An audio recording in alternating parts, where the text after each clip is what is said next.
In this video, we will walk you through installing the Pro Valve Kit that comes with the Cold Brew Avenue Deluxe Cold Brew coffee systems.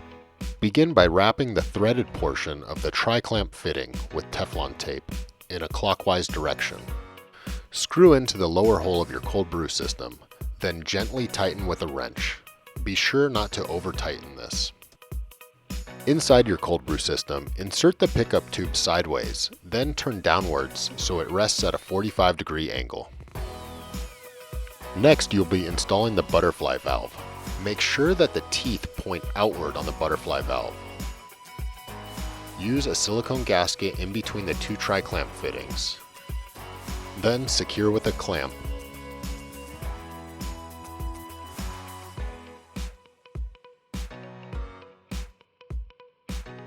Next, install the hose barb fitting by placing a silicone gasket in between the two tri-clamp fittings and securing with a clamp.